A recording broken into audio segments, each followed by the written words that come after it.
niya, nanawa ang pamilya niya, ay yung relationship, yung pagsunod ng kanyang mga anak sa kanya. Right? That I hope, sana po, di ba?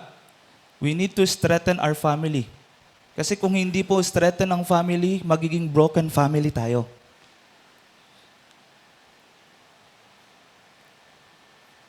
Di ba? Magiging broken family po tayo. We need to pray yung family natin. We need to engage and magkaroon ng ministry sa mga pamilya po natin. Kaya nga sa third Sunday natin, wala talagang program yun is because that is the third Sunday, that is the family first. Nano po, na magkaroon ng bonding sa pamilya po natin. Kasi kung titingnan nyo po, kung i-analyze nyo po, organizations, magkakahiwalay pa rin yung family. Right? Ang sa urban setting, gabi lang naman umuwi ang pamilya, mga anak, sabihin natin. And then after nyan, kain, tulog.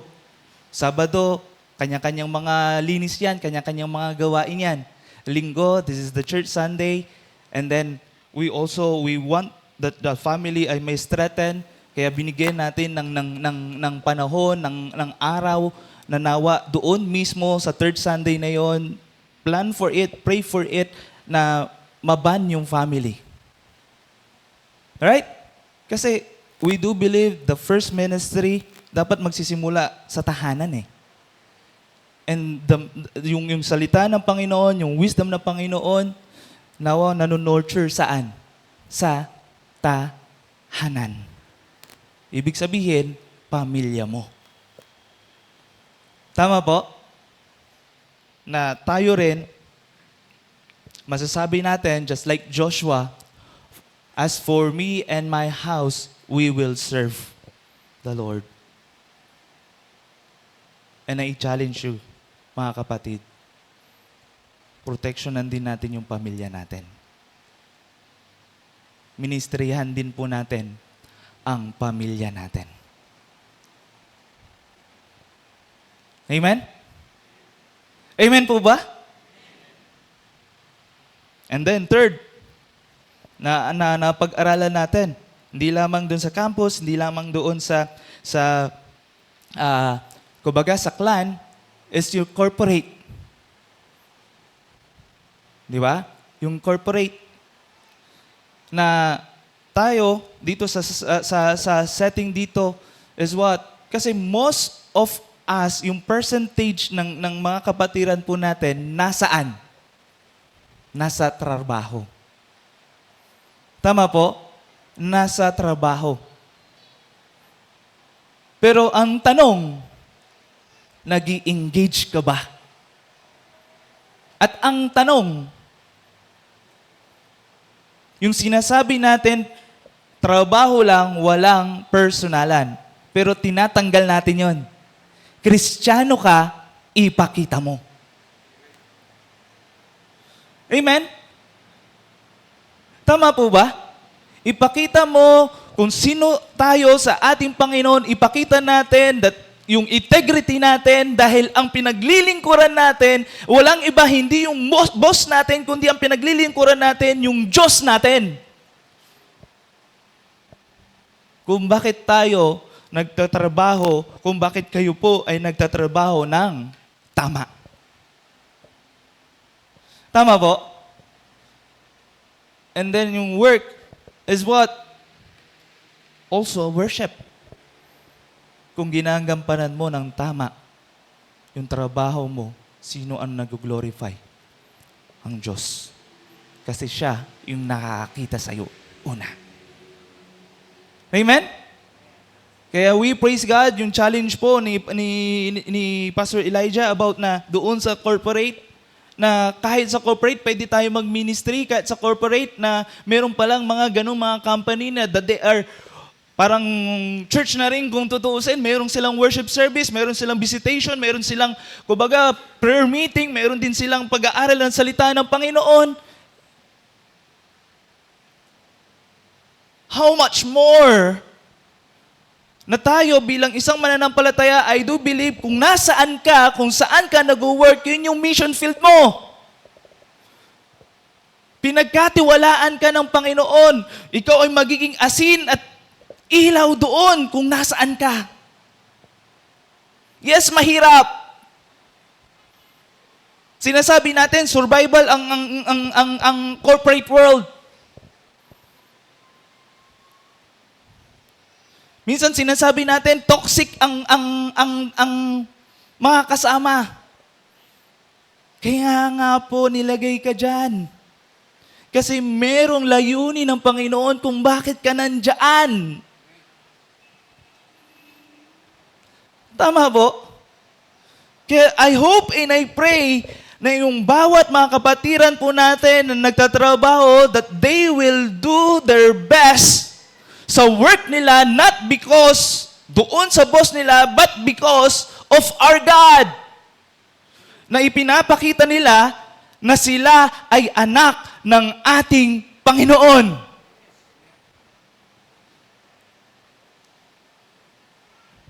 Kaya nga nung nagtanong si Pastor Elijah, ilan po ba ang nag-i-engage sa small group? Ilan po ba nag-i-engage na pinapakilala nila sa sarili nila, nag-evangelize sila mismo doon sa kanilang trabaho? Just one.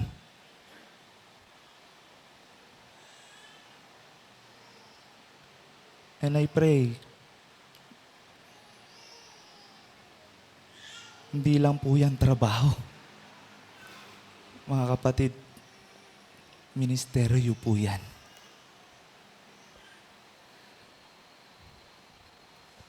Hindi lang po yan pera-pera lang. May purpose ang Panginoon kung bakit ka nandyan.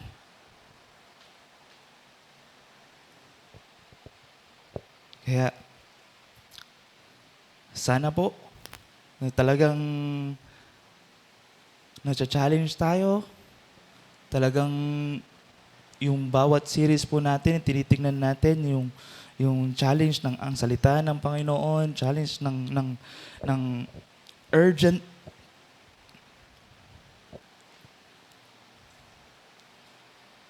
ng pagbabahagi ng salita ng Panginoon, yung talagang ipakita natin that we are the children of God, followers of the Lord Jesus Christ. Hindi lang trabaho lang. Ano pa? Cross-cultural. Di ba? We praise God na ang ating, kumbaga, may bisita po tayo na isang missionary na pupunta sa Zimbabwe. Na challenge po tayo na kumbaga urgency kumbaga ng kaligtasan, urgency ng salita ng Panginoon, ng gospel. That we also do believe na hindi lamang dito sa Pilipinas, around the world ay kailangan ng ng salita ng Panginoon, kailangan nila si Kristo. Na, ang biro pa nga natin, nanawa tayo po, mabuild sa atin, matanggal sa atin yung Zimbabwe. Kasi merong pupunta si Zimbabwe. Di ba? Na doon sa missionary na yon, isang missionary, isang mag-asawang missionary na ito, they kumbaga, tinanggap nila yung calling, yung challenge, iiwan nila yung comfort zone para magbahagi ng salita ng Panginoon, ng patungkol sa kaligtasan, patungkol sa ating Panginoon Kristo, mismo sa Zimbabwe. Even though na hindi tayo yung presence natin ay wala doon, pero nawa, sana tayo rin po ay makasuporta rin sa outside ng mga ministry. Outside ng bansa din po natin. Kasi kailangan din po nila ng support kailangan din po nila ng panalangin. Just like si Apostle Paul, ganun yung ginagawa niya. Ganun, paano rin siya sinusuportahan din ng ibang-ibang mga churches. Ano pa? Di ba? Tapos na tayo sa campus, sa clan, sa corporate, sa cross-cultural. Di ba? Yung community na challenge naman tayo. Di ba? Yung ni Pastor Hans about doon po saan. Ano yung ino-offer natin sa community? That truly, yung community, kung nasaan tayo, is what? Plenteous. Pero kukunti lang ang manggagawa. Kaya nga sinabi ng ating Panginoon doon, sinabi niya sa kanyang mga disipulo, nakita nila na yung harvest field ay malawak at kukunti ang manggagawa, ang sinabi niya is what? He is the Lord of the harvest. At sinabi niya sa kanyang mga disipulo, pray for it.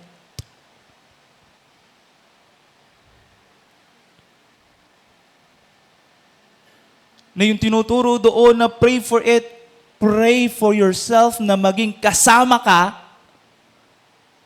sa pag-harvest.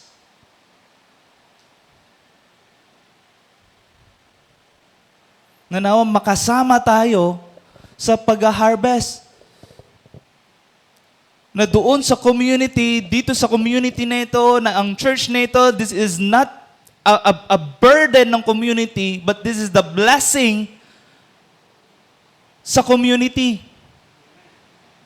Na yung blessing doon is what? Tayo tumutulong sa komunidad, na tayo ay nag-o-offer sa komunidad. Na nagbi-bridge tayo ng tulong sa komunidad. May ino-offer tayo. Just like the Lord Jesus Christ. Holistic yung approach niya. Nagpakain siya, nagpagaling siya, nagturo siya. And that is the principle na kung ano yung kailangan ng community, nawa ang church ma-address ito. Mangunguna sa bagay po na ito. Amen po ba? Kaya nga dun sa acts of love,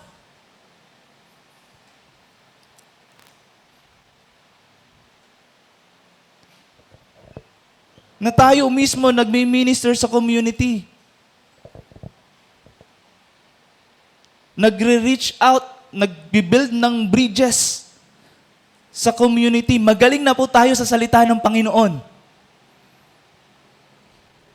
Pero ang tanong, ano ang naitulong natin sa kanila?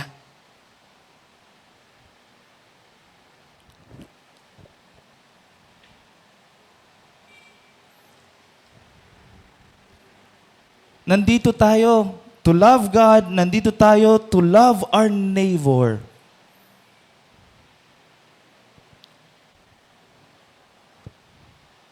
At kasama ang community po natin.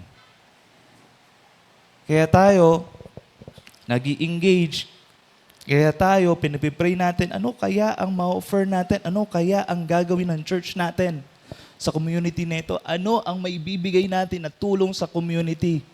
Hindi lang tayo simba-uwi dito, hindi lang tayo na parang sasabihin natin ay dahil linggo is ano ang pwede nating maibigay, may address, maitulong sa kapwa.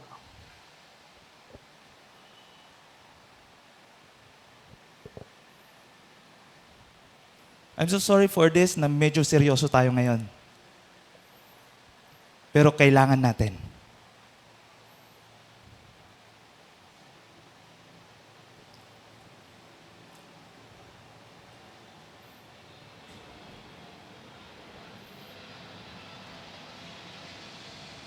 And then, hindi lamang sa community, Christ body. Na tayo ay nakikipag-partner din, nakikipag-collab din po sa mga ibang mga Kristiyano, mga Christian churches tumutulong din po tayo sa kanila. Na yung church, hindi lamang po kami ang nag-i-engage, nakikikubagat doon sa mga collaboration po natin, kundi nawa ang church din makasama rin doon na ma-appreciate nila, ma-recognize nila that this is Christ's body. Di lang po tayo. Hindi tayo nagbibuild ng empire natin, nagbibuild tayo ng God's kingdom. At ang tinataas natin, ang ating Panginoong Jesucristo. Kaya tayo nakikipag-collab. Kasi hindi rin natin kaya tayo lang mag-isa.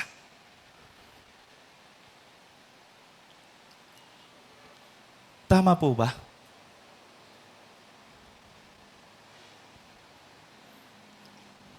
And now, the church, which is, yun yung pag-aaralan po natin ngayon. That I hope and I pray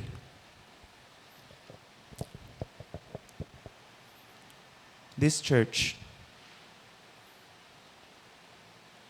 ang bawat isa sa atin, maintindihan talaga yung tawag niya. Maintindihan talaga bakit nga ba may local church.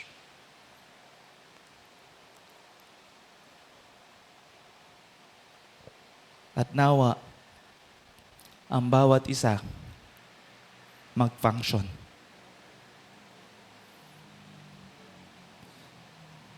Ang hirap kung dalawa lang nagpa-function. Ang hirap kung kokonti lang nagpa-function.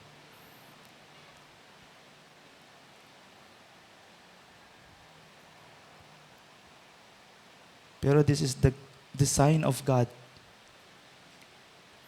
sa mga Kristiyano, sa simbahan niya.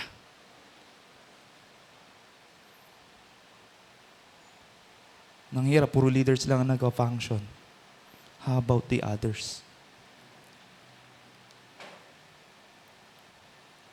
That 2 months, kumbaga parang pinagpipray natin to, Lord. Kailangan na nating diktikin.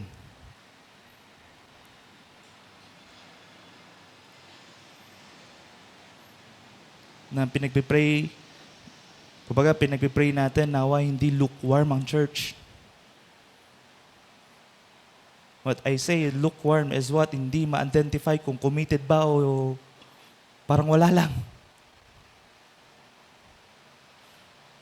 Kaya sabi nga sa Revelation, di ba? Yung mga lukewarm, ang ating Panginoon, sinusukan niyan eh. Na yung word study na pag yung sinusukan ng ating Panginoon doon, hindi yun about sa salvation, it's about hindi niya nagugustuhan yung offering natin sa Kanya. Yung ginagawa natin sa Kanya.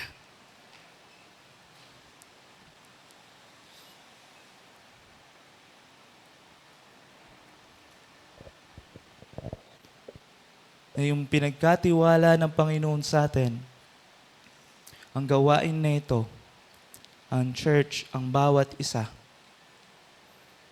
hindi natin masasabi as just like a nominal Christian. Kristiyano lang.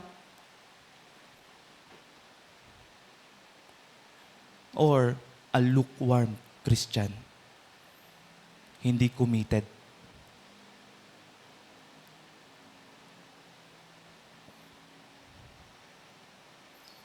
Kung gusto lang, pag ayaw, ayaw. Kaya ang gawain, on and off. Ang momentum, on and off.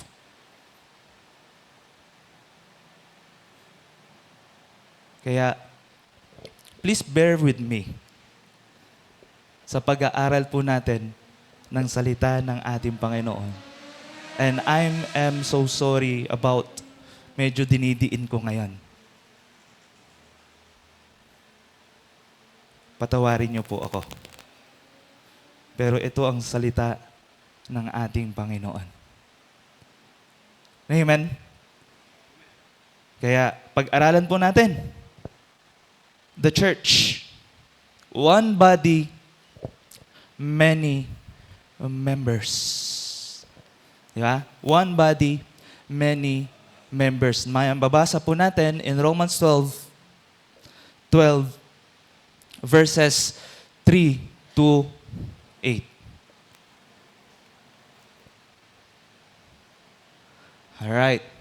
So, blurred pala yung ano. Alright, so sabi po dito sa salita ng ating Panginoon in Romans 12, 3 to 8, the Bible says here, "For by grace given to me, I say to everyone among you, not to think of himself more highly than he ought to think, but to think with sober judgment, each according to the measure of faith that God has assigned."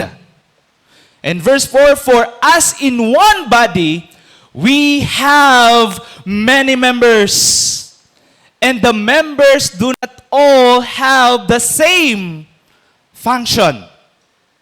So we, though many," praise God, "are one body in Christ, and individually members of one of another, having gifts that differ according to the grace given to us, and let us use them, if prophecy, in proportion of to our faith, if service, in our serving to the one, in our serving, and the one who teaches in his teaching, the one who exhorts in his exhortation, the one who contributes in generosity, the one who leads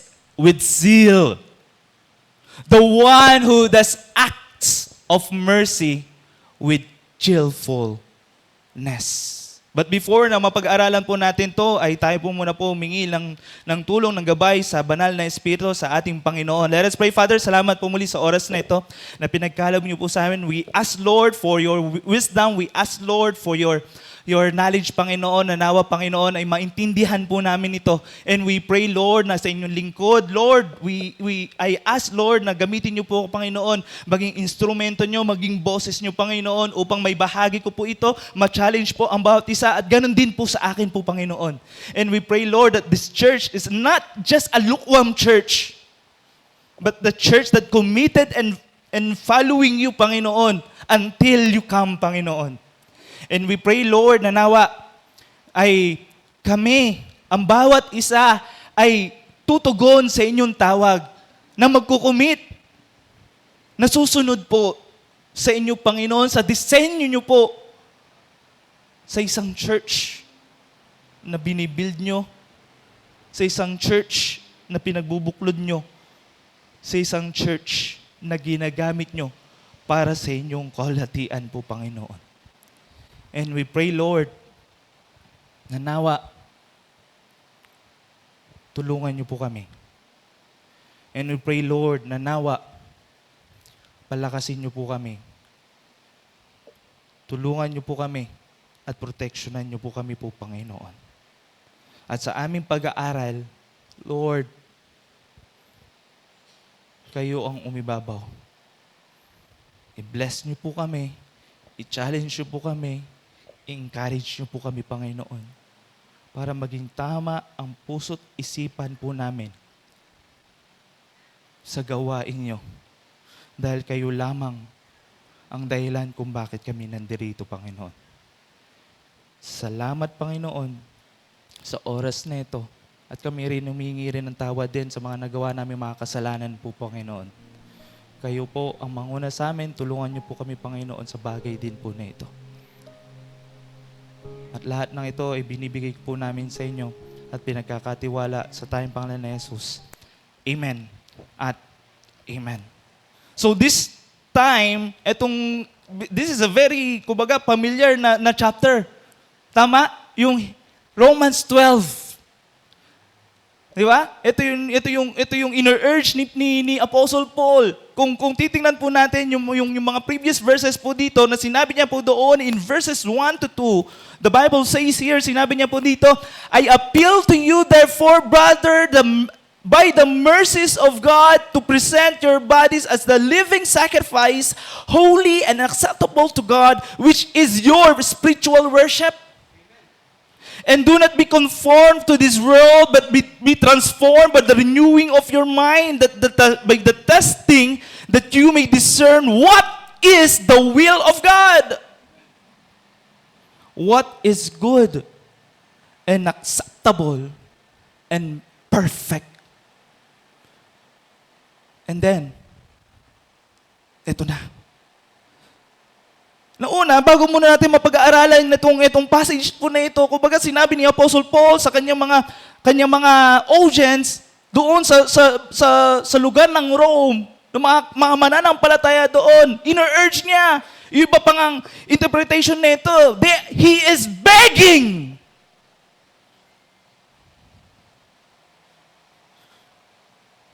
Pero ayaw lang nila gamitin yun, parang kasing medyo ibang usapan. But kung tutitingnan po natin sa ibang mga translations, kung sa Greek, nandun talaga sinasabi, he is begging. After you received yung pag-aralan nila, yung chapter 1 to chapter 11, which is, kung isa-summarize po natin, that is the mercies of God. Kaya nga sinabi niya dito, I appeal to you, therefore, brother, by the mercies of God.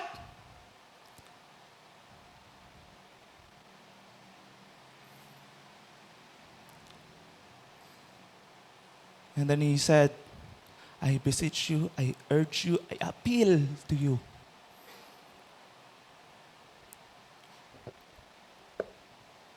After you learn those things, after you learn about God's mercy, what is our response?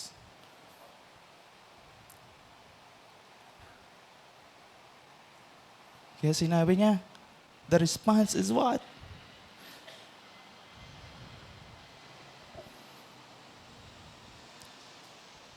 Let us present our body as a living sacrifice, holy and acceptable to God, which is your spiritual worship.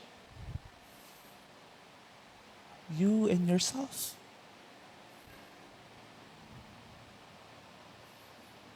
And do not be conformed of this world, but transformed by the renewing of your mind. Mind. Perspective. Principle.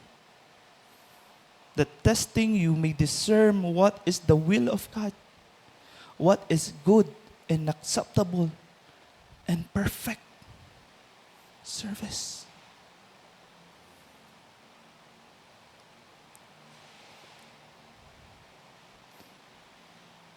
Kumbaga, kinausap niya muna yung bawat isa.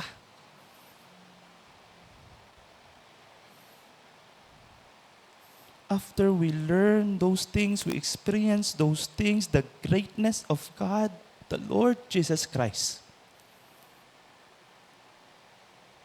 Personally sa buhay mo, do you offer yourself, your life as a living sacrifice?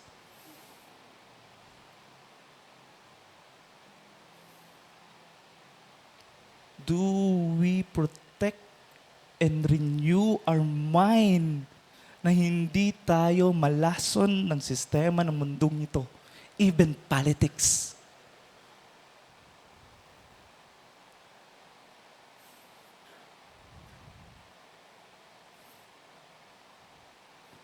Do our service is good and acceptable and perfect?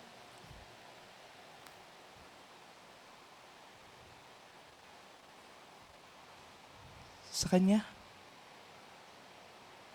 As the Lord died for us, as the Lord paid for us.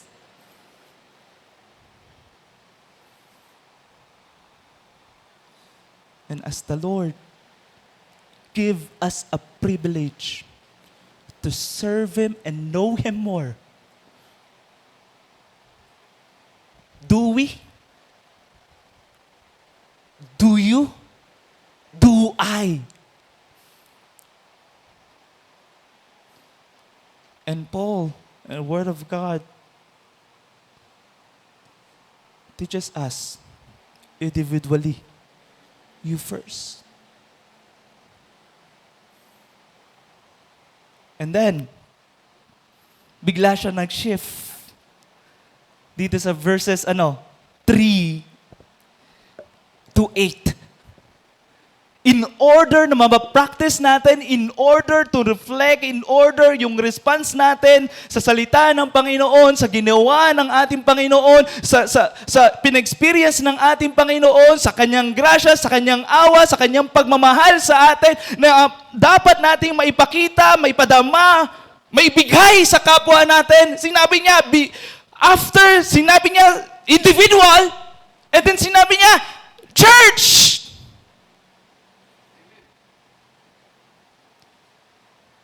Kaya dito sinabi niya, ito na kagad, sinif niya kagad, na doon sa biyaya ng Panginoon binigay sa iyo.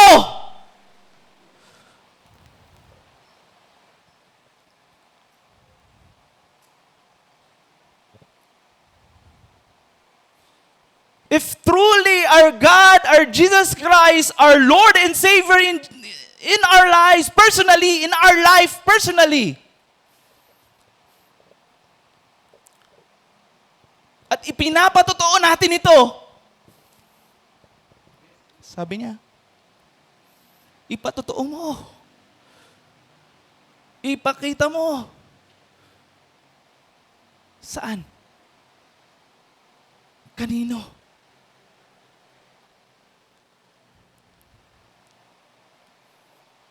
The body of Christ. The church. Amen? Kaya ngayon, ididiin po natin ngayon as a local church, yung church, which is the last C, na i-emphasize natin about mission, na yung ministry rin natin, minsan kasi nane-neglect natin, may church pala.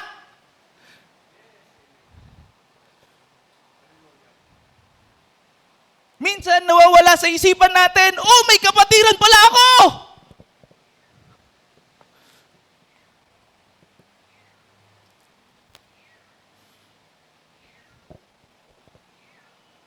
Minsan nakakalimutan po natin na meron pala binigay ang ating Panginoon na pinagbuklod-buklod tayo para ma-edify siya, para kumbaga magpalakasan sa bawat isa, magtulungan, maglingkod sa bawat isa dahil pinaglilingkuran natin iisa lamang.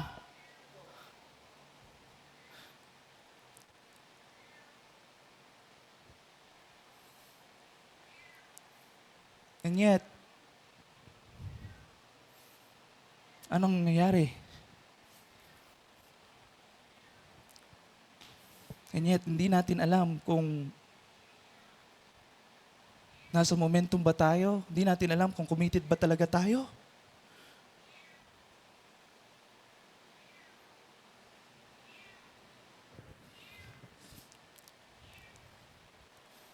Amen ng amen yung pusa.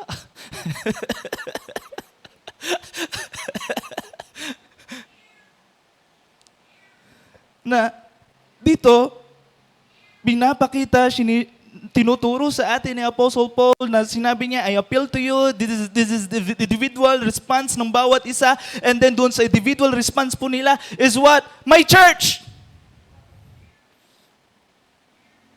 Kaya meron po tayong tatlo na makikita po natin dito, before na tayo ay kumbaga nag-surrender sa Panginoon, in-acknowledge natin ang ating Panginoon, yung grasya ng ating Panginoon dahil sa Kanya kung bakit tayo nandirito. And we need each other. Hindi po tayo namumuhay ng solo lamang. Hindi po tayo niligtas na solo lamang. Hindi po tayo naglilingkod na tayo lamang. May mga kapatiran po pala tayo.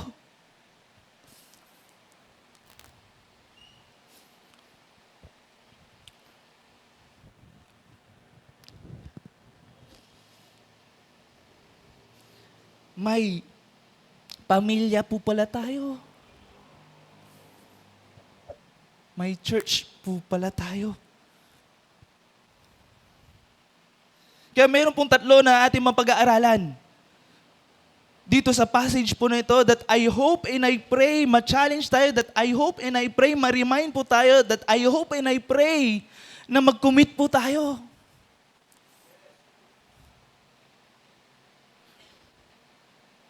Magtulungan po tayo.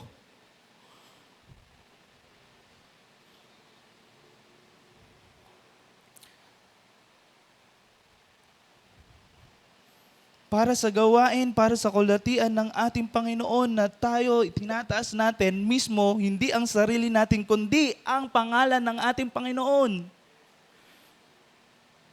At hindi ka nag-iisa. May church ka, may pamilya ka. Kaya, before na muna niya diniin yung about doon sa function, about doon sa ministry, kung makikita po natin, si Paul, diniin niya muna yung behavior ng bawat isa. You know, nalaman mo na ang lahat ng bagay na ito, chapter 1 to chapter 11, about God's mercies, about the character of God, about God. And verse 12 is the response, the application, na sinabi niya, individual niya, na china-challenge ang bawat isa, individual niya, na nire-remind niya ang bawat isa. And then dito rin, sa verse 3 na ito, is nire-remind niya rin po ang bawat isa, what is your behavior? Kaya, una, na mapag-aaralan po natin dito, na sinabi po dito sa salita ng ating Panginoon in verse 3, for by grace given to me, I say to everyone among you, not to think of himself more highly than he ought to think, but to think with sober judgment, each according to the measure of faith that God has assigned. Nauna na makikita po natin dito na sinasabi ni Apostle Paul na china-challenge siya sa bawat isa. Una, yung commitment natin sa ating Panginoon after you understand everything about God individually. And now dito sa verse 3 naman, dito tinutukan niya rin ang bawat isa, what is your behavior about this? What is your behavior sa mga kapatiran mo? Kaya sinabi niya dito, kung babasahin niyo po dyan, 2 beses niya sinabi dyan, for by the grace of God given. Pero pag-aaralan pa natin yan mamaya. Na sinabi dito, for by the grace given to me, I say to everyone among you, not to think of himself more highly than he ought to think. Kumbaga, tinuturo dito ni Apostle Paul, hindi dapat ikaw magmalaki.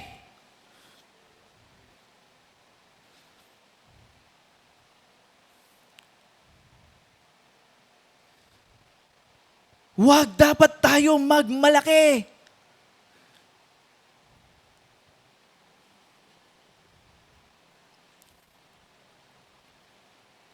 Hindi tayo, sabi nga natin sa previous mga previous na mga lesson natin, sa series natin, as the body of Christ, the Christ body, the universal church, we do not compete. We cooperate. Ganon din sa local church, sa pamilya. We do not compete, we cooperate. Pero kung mindset natin laging makipag-competition, magiging ganyan tayo. Ano ang dapat nating Patunayan pa. For the grace of God, siya mismo ang nagbigay ng bagay na yan.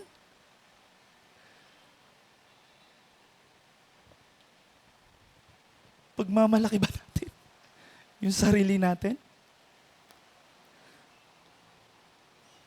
Na mas magaling tayo sa iba, mas matalino tayo sa iba, mas talented tayo sa iba, mas skillful tayo sa iba, mas malakas ang appeal natin sa iba?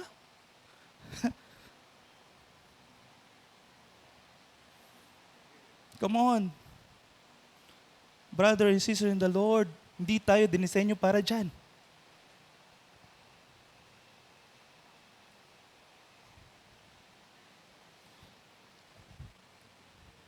Kasi, ang pagpapakumbaba is what?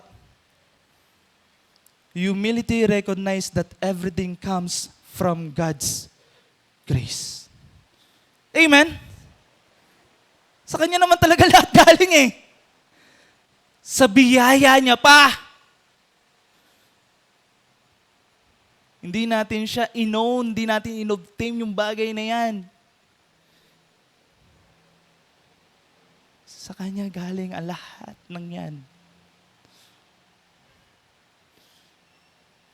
Kaya nga, pagpatungkol sa grace, it teaches us how to be humble. Hindi hambog.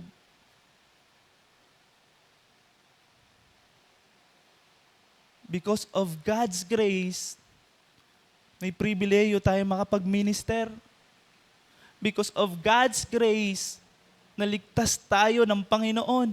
Because of God's grace, yung lahat ng pinagkatiwala niya sa atin ay galing sa Kanya. And because of God's grace, tinuturo sa atin, may Diyos. Tinuturo sa atin, sa Diyos galing ang lahat ng yan. Amen? Ay, hindi nila nare-recognize yung God's grace. Amen po ba? Naniniwala po ba tayo na lahat ng bagay, even our talent, about skill, about knowledge, at lahat ng mga nakakamtan natin, it's from Him. Sabi niya pa nga, di ba? For by the grace given to me is all about the grace of God.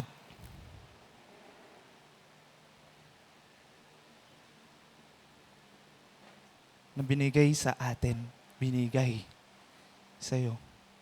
Kaya wala tayong may ipagmamayabang. Una sa Panginoon at sa iba. Wala po tayong maipag-iyayabang.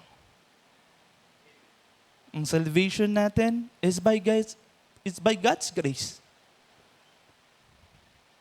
Yung spiritual gifts natin na mapag-aaralan natin, it's by God's grace. Yung opportunity natin na mag-serve, it's by God's grace. May pagmamayabang ba tayo? May pagmamalaki ba tayo? That's all of those things is by God's grace.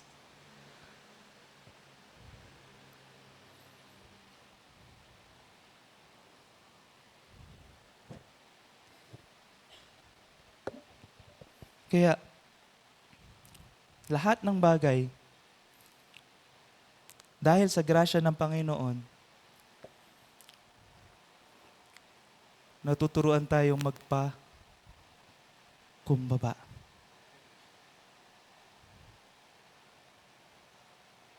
Natututo po tayo na magpakumbaba. At tinuturo sa atin, ano yung position natin sa mata ng ating Panginoon? May kailangan ba tayong may pagmalaki sa Kanya? Wala. Pangalawa, humility produces a correct view of ourselves. Di ba? Of ourselves. Kaya sinabi niya dito, balik tanaw po natin yung verse, pasensya na po, binabalik-balik lang po natin. Di ba? For by the grace of given to me, I say to everyone among you, not to think of himself more highly than he ought to think. But sabi niya, but think with sober judgment. Di ba? Na pinapakita dito, sa pangalawang pag-aaral natin about sa humility, about our behavior na nawa ma-apply sa buhay natin as the church to edify the body of Christ as the church. Ang behavior natin, yung humility, kumbaga pinuproduce niya na kinukorek niya yung view natin sa sarili natin. Kaya sabi diyan, be sober. Hindi yan sinasabi na na i-judge mo, may karapatan ka na mag-judge. Hindi po yun. Alahanin niyo po yung context na sinasabi niya po dito, hindi na i-judge mo ang kapwa mo, kundi each according to the measure of faith that God has assigned. May assignment ka. At mapag-aaralan natin yan sa mga iba pang mga points. Hindi para i-judge mo yung kapwa mo, kasi all of those things is but God's grace nanggaling. Tama po? At wala dapat tayo may pagmamalaki. May pagmamayabang. And then yung pangalawa is what? Kinokorek yung view natin. Kumbaga maging sober tayo sa sarili natin. Ano kaya yung natin? Baka napagmamalaki na ako.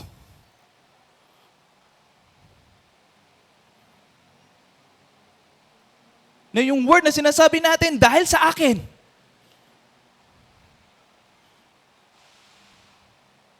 Because of this, credit, lagi na lang sa atin. Brothers and sisters in the Lord, huwag mong nakawin yung credits na dapat sa Panginoon.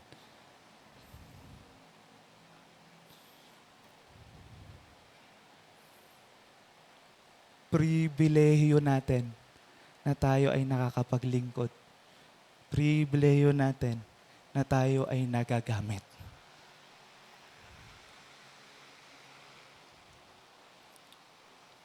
So please,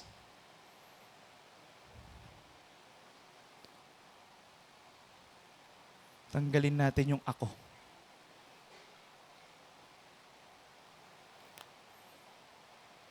Sa Diyos.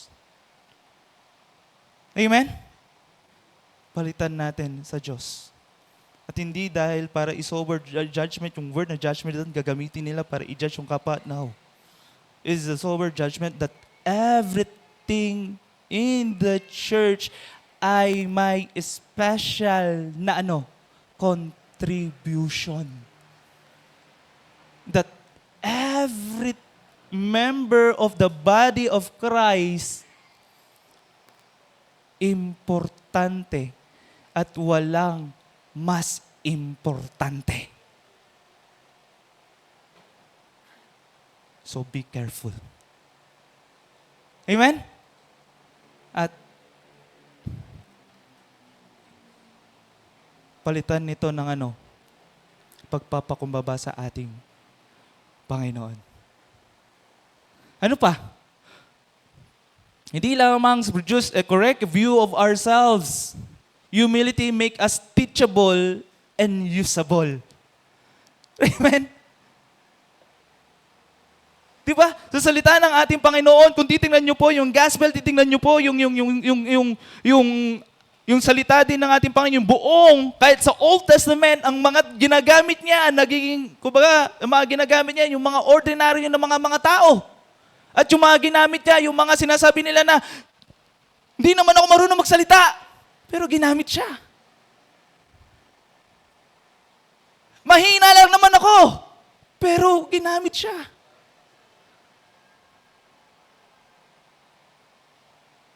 Na doon sa bagay na yon, sa pagpapakumbaba natin sa ating Panginoon, nawa panghawakan natin, isa pamuhay natin, i-embrace po natin.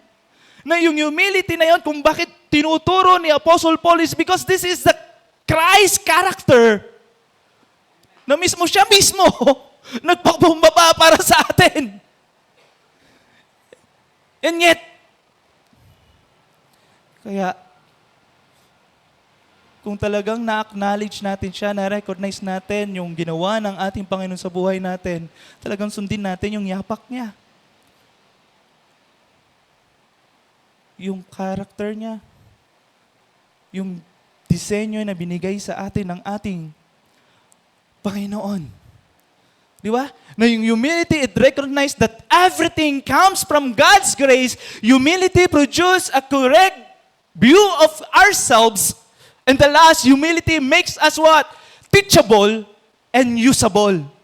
Kasi kung hindi po tayo marunong maturuan, masasabi ko po sa sarili nyo, masasabi ko po, doon na magsisimula yung pagiging stagnant na natin. Na masasabi natin, alam na natin ang lahat ng bagay, hindi mo na kailangan na maturuan, stagnant ka na.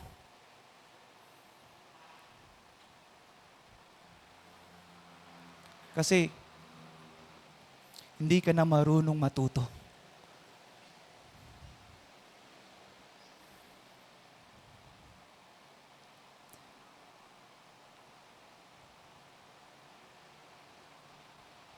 At dahil dyan,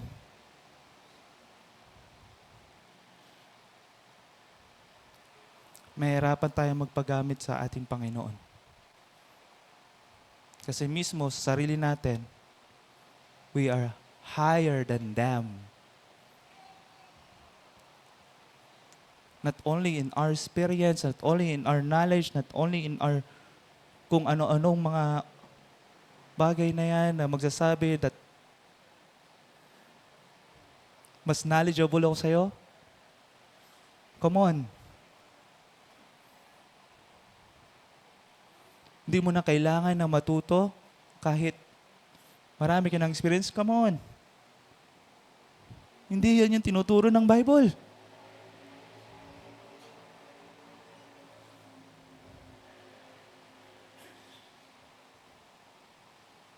Tinuturo yan ng kaaway natin. That is the Satan lies.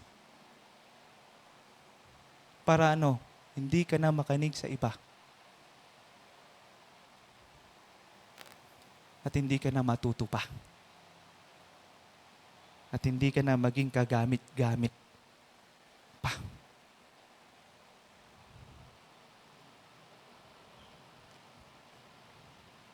Kaya una, bago niya muna idiin about the church, about the function, about the ministry of the church, dinil muna ni Apostle Paul about yung individual, and then dinil niya yung behavior ng individual. Bago siya mag-proceed, kaya nga sabi niya dito, di ba? For by grace.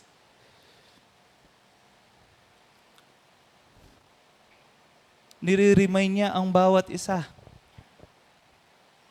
Nire-remind niya ang mga mananampalataya na we need to serve, we need to be sober not only sa kaaway natin, we need also to be sober to ourselves.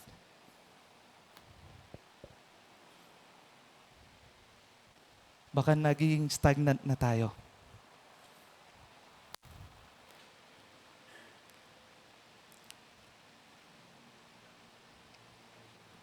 Kaya, humility is what? Positions us for ministry. By what? By keeping us dependent on God's grace. Rather than what? Rather than what? Our greatness. Tama po? Amen po ba? Humility position us for ministry by keeping us dependent on God's grace rather than our greatness. Kasi iisa lang ang dakila sa lahat, ang Diyos. Amen? Kaya, kumbaga dinil tayo ni Apostle Paul dito, dinil niya yung mga mananampalataya. After, nung nalaman nila yung Romans 1 hanggang Romans 11 about doon sa paloob, doon sa God's mercies, sa character ng ating Panginoon, about God, and then challenge niya, bineg niya, inurge niya, yung mga mananampalataya, na yung response nila. And then doon sa response nila, challenge niya pa, kamusta yung behavior mo?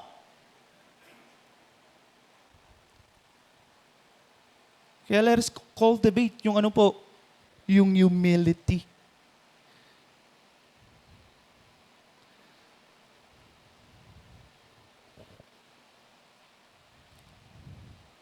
Na yung humility help us to see ourselves correctly. That God never intended us to focus only on ourselves. Once we recognize who we are by God's grace, we must also recognize how God has connected us to others. Amen?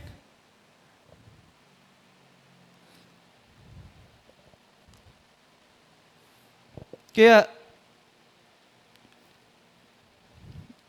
yung humility, tinuturo rin sa atin, yes, in-address niya individually at tinuro niya about sa humility at tinuro rin ni Apostle Paul, hindi ka dapat nag-iisa. Kaya nag-shift sa saan? Sa following verses. Yung verse 4 to 5, nasabi po dito, for as one body, we have many members and the members do not all have the same function. Amen? Amen po? So we, though many, are one body in Christ and individually members one of another. Na Panginoon, ang mapag-aaralan po natin dito, na yung mind natin, yung behavior natin, that we cultivate the humility, also we celebrate. Kaya I praise God Kasi magkakaiba po tayo. We praise God kasi magkakaiba yung function natin, magkakaiba yung disenyo ng Panginoon sa atin.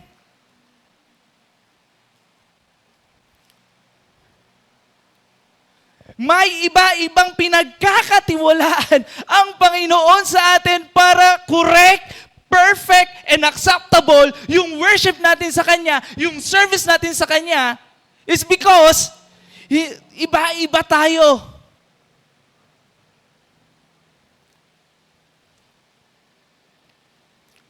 Na ginagampanan. Pero iisa yung pinakalayunin. Maglingkod. Amen? Maglingkod. Kaya we celebrate.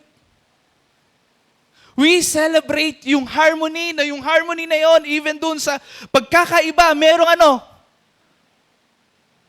harmony. Merong unity.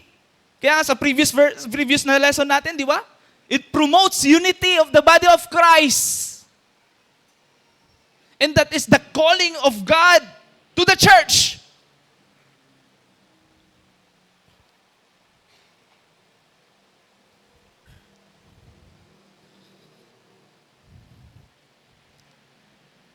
Calling ng ating Panginoon to the church for us one body, pero sabi niya ni Paul, we have many members. And the members do not all have the same function, just like describe niya, the body. May iba-iba. May iba-ibang functions. And we do not compete sa bautismo na mas magaling si mata, mas magaling si bibig, mas magaling si paa, mas magaling si tenga. No. they cooperate. Just like the body. Lahat may functions. Lahat nagko-cooperate. Tama? Tama po ba? And sabi nga dito, kaya sinabi ko, celebrate eh. Yung harmony is because may iba-iba tayo. It's because may iba-iba tayong skill, may iba-iba tayong gifts na pinagkatiwala sa atin ng ating Panginoon. And we do not compete. Dahil ang lahat ng bagay na yan ay una, galing sa Panginoon, sa biyaya niya. At pangalawa, may iba-iba tayong paglilingkod, may iba-iba tayong function. At hindi kailanman dapat makipag-compete sa bawat isa na mas magaling ako, mas magaling siya. Hindi po. Kaya ang church, sinescribe niya as the body. Not as organization. As the body. Not majority, minority. As the body. Naintindihan? That it teaches us to humble ourselves. It teaches us to unite. Kaya una, about sa harmony, harmony recognize our shared identity. Tama? Di ba? Parang sa body of Christ. Sa body lang din. May iba-iba silang identity. Hindi mo kailangan makipag-compete dahil lahat ng bagay na yun importante at walang mas importante. Tama?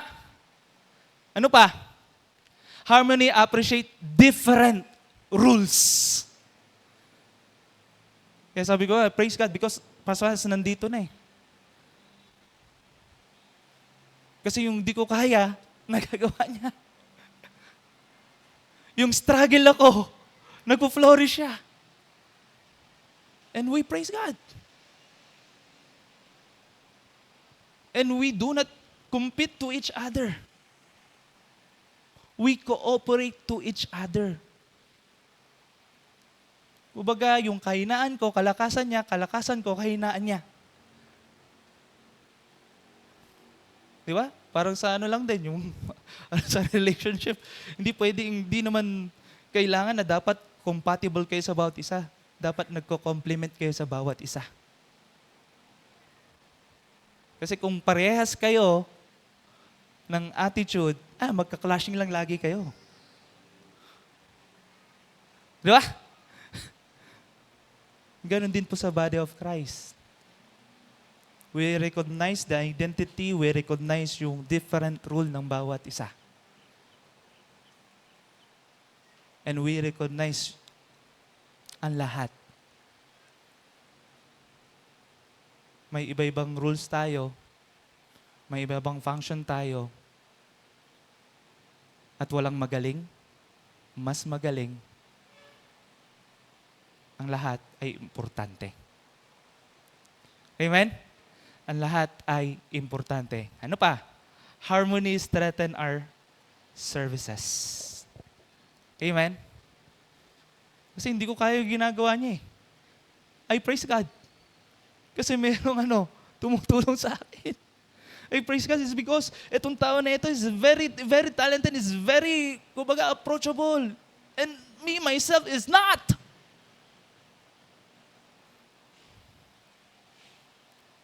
Kumbaga, hindi tayo parang sabihin natin, mag-i-insecure tayo, kundi makikiselebrate tayo because there are someone, as a church, na pinapalakas ka, na umaalalay. At ganun dapat ang church. Nagpapalakasan sa bawat isa, nag-aalalayan sa bawat isa, hindi nagmamagalingan sa bawat isa. Because, sabi nga ni Paul, the first is what? Humility. It's all belongs to God. Amen? Belongs to God. Kaya harmony strengthens Christ's body when believers value one another and serve. What? What? What? What? Together. Harmony strengthens Christ's body when believers value one another and serve together. Amen? And serve together. Kaya sinabi ni Paul, for us in one body we have many members. Praise God. And the members do not all have the same function. Glory to God. So we, though many, are the one in Christ, individually members and one of another. Ganun po describe ni Paul. Ganun po yung disenyo ni Paul sa isang church. Ganun po yung function ng isang church. Ganun po yung function ng bawat isa. At may iba-iba po tayong mga role. At sa role na yon, let us learn and embrace to celebrate with them. Amen? To celebrate with them. Appreciate them. Recognize them. As you recognize yourself na meron kang iba rin.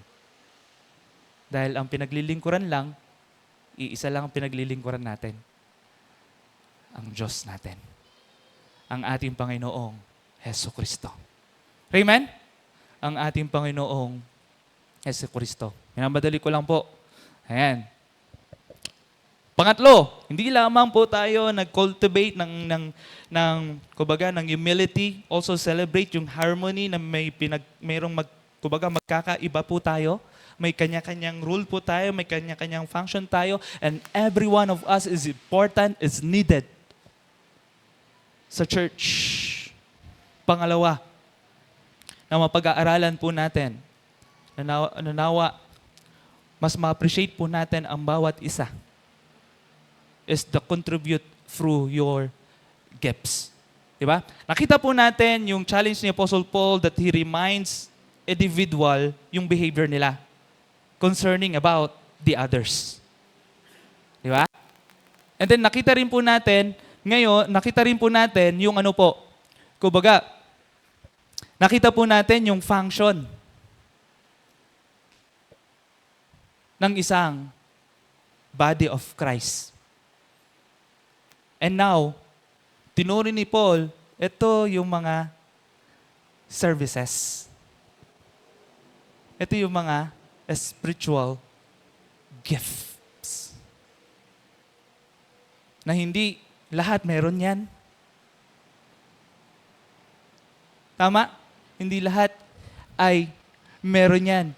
Na ang ating Panginoon, pinagkatiwala ka sa bagay na ito, ang ating Panginoon, pinagkatiwala ka sa bagay na ito, ang ating Panginoon, dinisign ka sa bagay na ito, ang ating Panginoon, dinisign ka sa bagay na ito, binigyan ka ng gift, ng talento na ito, ng skill na ito, para mag-edify sa bawat isa, para mag-create ng harmony sa bawat isa, na mag-unite ang bawat isa, ma-recognize ang bawat isa, magpalakasan ang bawat isa, mag-alalayan ang bawat isa, para sa iisang goal na maglingkod sa ating Panginoong Hesus Kristo. And that gift, napakaganda, na ang bawat mananampalataya binigyan ng ganito. Pero hindi lahat.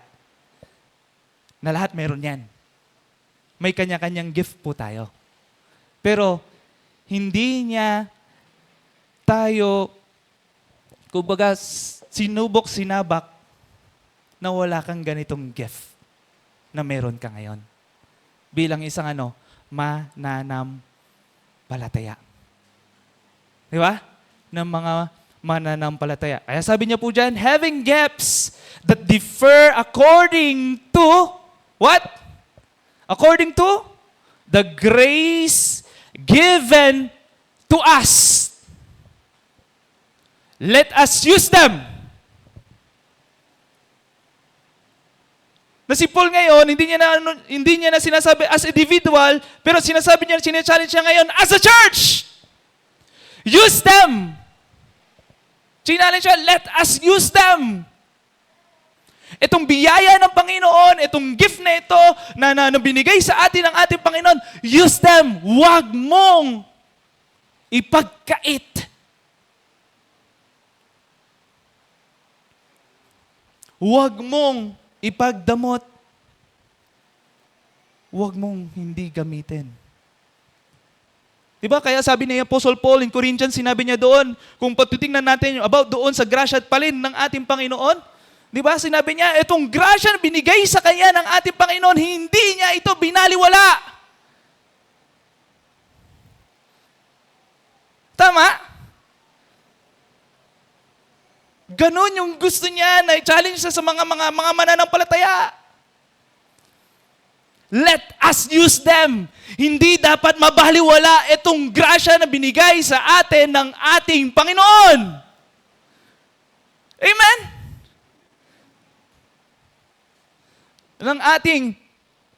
Ng ating Panginoon. Na dito, pinakita ni Apostle Paul about do sa humility, about do sa unity. Now naman, ine-explain naman ni Apostle Paul about doon sa missions, about doon sa paglilingkod as a church. Kaya sinabi niya po dito, if prophecy, sa ibang mga version, sa ibang mga translation, let them prophesy.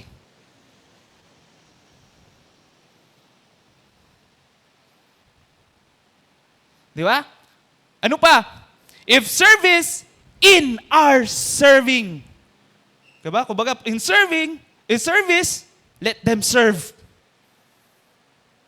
Sa ibang mga translation yan. Di ba? Ano pa? The one who teaches, let them teach. The one who exhort, let them exhort.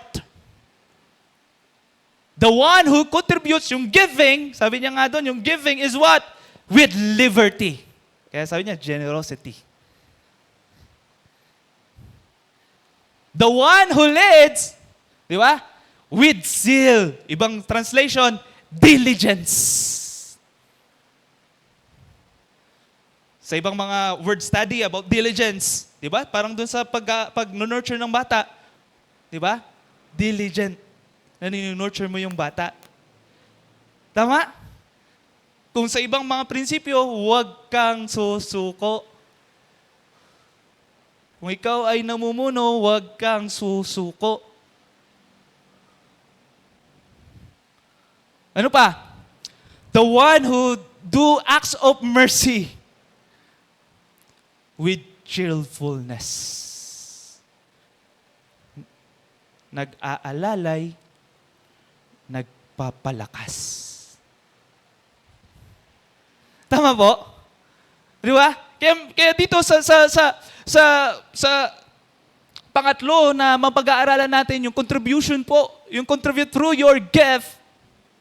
Kung alam mo na ikaw ay about dito kasi nag-ano na tayo nito nag-worship na tayo dito kung tutuusin. And I hope na-recall niyo yung mga spiritual gifts natin about dito. Di ba? Tinignan ko nga doon Di ba? Ito. Kaya titingnan ko ulit sa next na natin. Sana yun pa rin.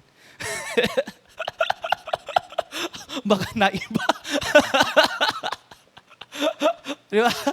Kasi nag-worship na tayo dito. Alam na natin yung mga kalakasan natin. Alam na natin yung mga gifts natin. And let us use them. And let us use them as a church, as a ministry ng ating Panginoon. And let us edify one another sa grasya ng ating Panginoon. Alright? Kaya pag papakita ko sa inyo, i-recall ko sa inyo, ito yung mga spiritual gifts nyo. Ito yung mga spiritual gift nyo. Di ba? And then, yung God's gift, God gives every believer a gift or a gifts. Amen? Hindi niya, kumbaga, nayaan na isang mga anak niya walang gift, hindi niya pinagkatiwala. Kumbaga, ang bawat isa may disenyo, ang bawat isa merong regalo ang Panginoon, merong gift siya, merong spiritual gift siya. Para mag-function siya as what? A follower of the Lord Jesus Christ. Mag-function siya as what? Part ng body of Christ. Amen? Kaya hindi po ako naniniwala na walang spiritual gift ang isang believer. Pag walang spiritual gift ang isang believer, question mark po yan. Baka hindi ka pa ligtas.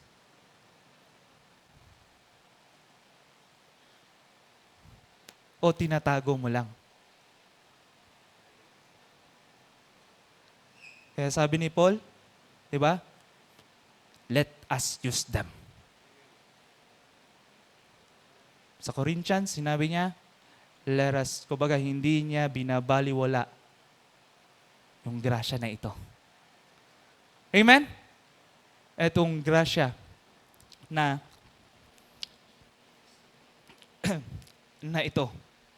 Kaya hindi po tayo naniniwala na isang believer is giftless, na isang believer is useless, na isang believer is unnecessary. Naniniwala po tayo ang lahat ng mga mananampalataya merong binigay ang ating Panginoon na spiritual gift. Dahil doon yung disenyo ng Panginoon para tayo ay makapaglingkod ng tama sa Kanya. Amen? Na makapaglingkod ng tama sa Kanya. And pangalawa, na makikita po natin dito, God's gift, different gifts for a common mission. And what is that? Serve. Serve God. Serve others. Amen? There is only one mission. The Bible says in the Great Commandments, love God, love our neighbors. The same principle. Serve God, serve our neighbors. Amen? Amen po ba? Serve our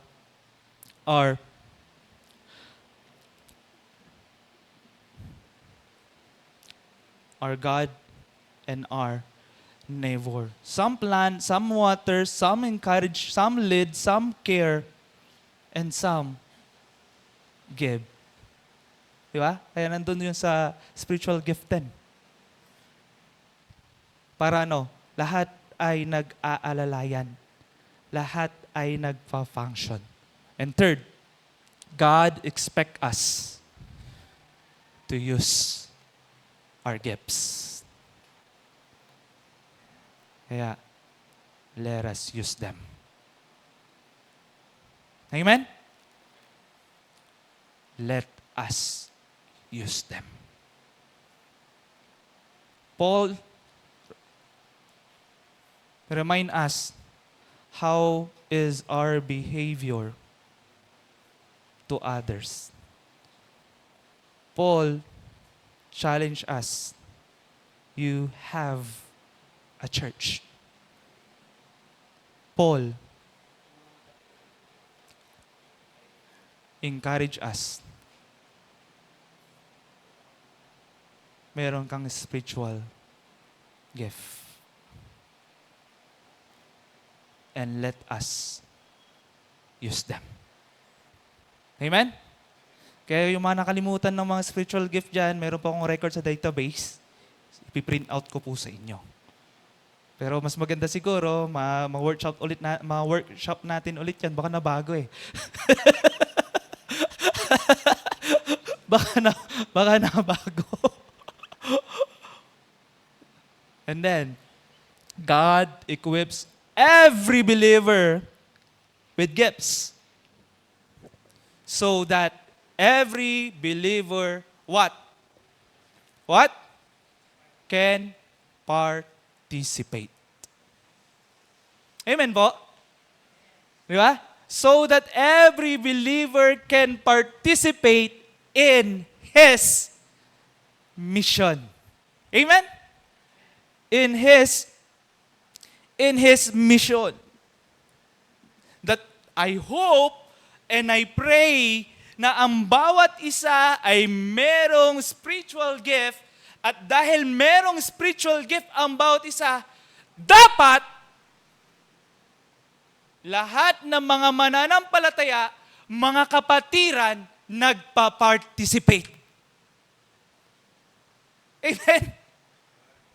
Ay, wala yung participation. Amen po ba? Na lahat ay nagpa-participate para sa ating Panginoon. That I hope and I pray as we close dito sa missions series po na ito, missions na 2 months po na ito. Pray. Pag-pray mo sarili mo. Ano ba ang disenyo ng Panginoon sa iyo? Ano ba ang function ng Panginoon para sa iyo sa church? Saan ka ba tinatawag ng Panginoon sa mga ministeryo na ito? At huwag mong sasayangin. Amen? At huwag mo siyang sasayangin. Just like sa pag-aaral natin, Paul remind us that a healthy church is not built on a few gifted individuals, but an entire body of believers who are surrendered to God and committed first to God, and second, to one another. Amen? Hindi lang few. Disenyo ng Panginoon sa mga mananampalataya sa church. Lahat.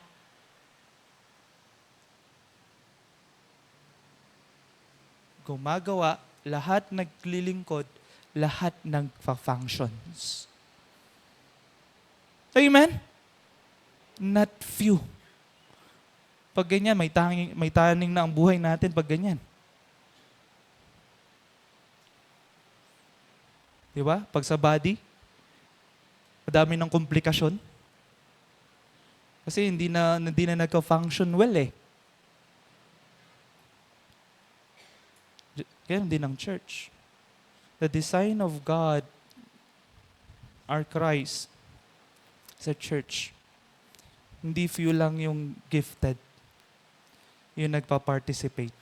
Kundi ang design ng Panginoon, the entire body, the entire group of believers, nagpa-participate. Amen? Na nagpa-participate. Na si Paul, tinuturo niya sa atin na malinaw dito sa passage na ito na everybody is what? Important. Amen? Everybody is important and everybody has a purpose. Amen? And everybody is important, everybody is what? Is needed. If everybody is important and everybody must what? Participate. Amen? Amen po ba? Na everybody must participate. Kaya church, everybody is important. Because everybody has been gifted by God, placed by God, and called by God to serve. Amen? Everybody is important. So, mga kapatid, let us move beyond the attendance to involvement. Let us move beyond observation to participation. Let us move beyond membership to ministry. And let us cultivate humility. Let us celebrate harmony. Let us contribute through our gifts. And together, let us bring the gospel by the grace of God. Amen? By the grace of God. Let's pray. Father, salamat po muli sa oras na ito. We thank you, Lord, for this time. We thank you, Lord, for this message. And we thank you, Lord, for the principles, yung reminder niyo po sa amin, yung turo niyo po sa amin, as a church, as a local church, as a family, Panginoon. And we pray, Lord, na nawa ang bawat isa gumagalaw. Ang bawat isa gumagawa. Ang bawat isa nakikipag-cooperate. Ang bawat isa nagpa-participate. Because we do believe everybody is important. Everybody is needed. And everybody ay nagpa-participate po, Panginoon. Dahil may kanya-kanya po kaming functions. May kanya-kanya po kaming role.